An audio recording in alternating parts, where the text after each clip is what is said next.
بیٹھیے، تھوڑا آواز نہ کریں پلیز، پلیز آواز نہ کریں۔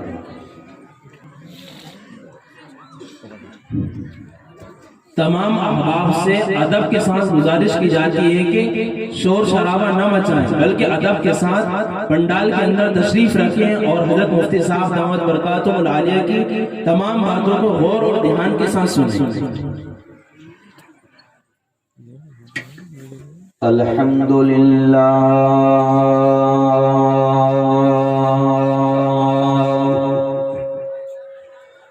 الحمد لله الذي نحمده ونستعينه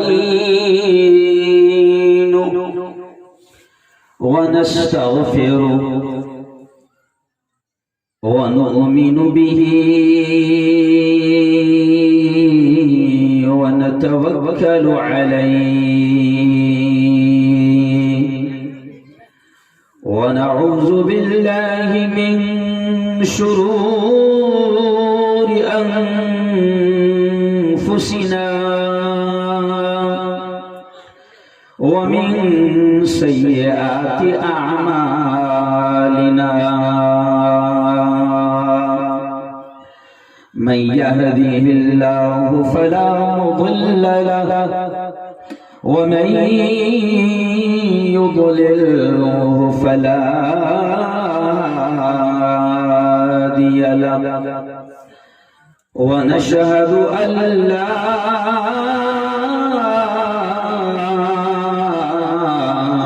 إله إلا الله وحده لا شريك له، ونشهد أن سيدنا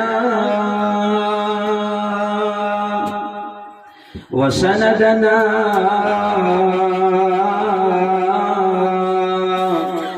وحبيبنا ومولانا محمد وبارك وسلم تسليما كثيرا كثيرا، فقد قال الله: أعوذ بالله من الشيطان الرجيم، بسم الله الرحمن الرحيم،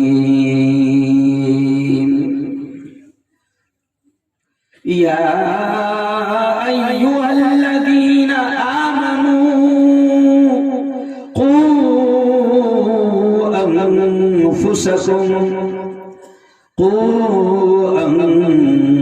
أنفسكم وأهليكم نارا، وقال تعالى: فمن يعمل مثقال ذرة خيرا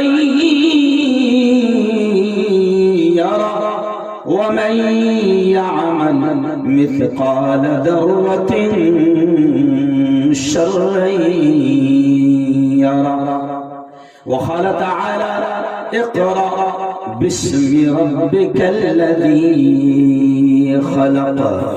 خلق الإنسان من علق، اقرأ وربك الأكرم الذي علم بالقلم علم الإنسان ما لم يعلم، وقال تعالى: ولتسألن يومئذ عن النعيم،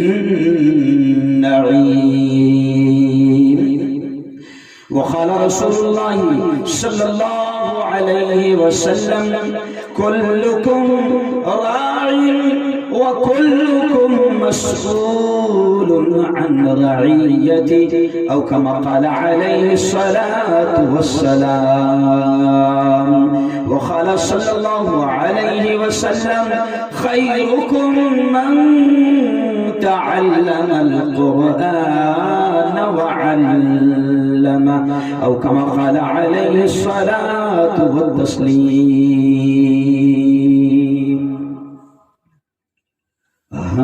کو دوزخ سے بچایا آمنہ کے لال نے،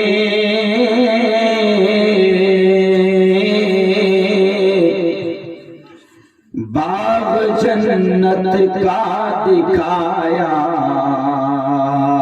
بولو زور سے، آمنہ کے لال نے، میرے ساتھ بولنا آمنہ کے لال، تھوڑا سا مزہ آ جائے گا۔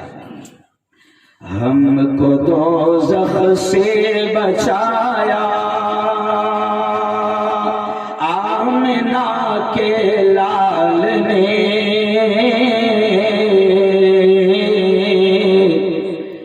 باغ جنت کا دکھایا آمنہ کے لال نے، دشمنوں کے حق میں بھی رب سے دعائیں خیر کی،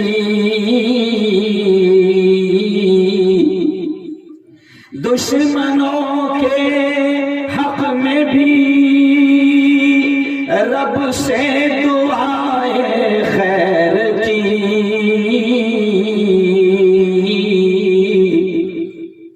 ان کو سینے سے لگایا آمنہ کے لال نے،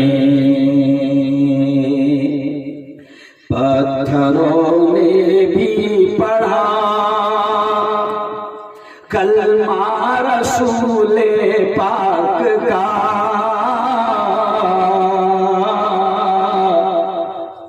پتھروں نے بھی پڑھا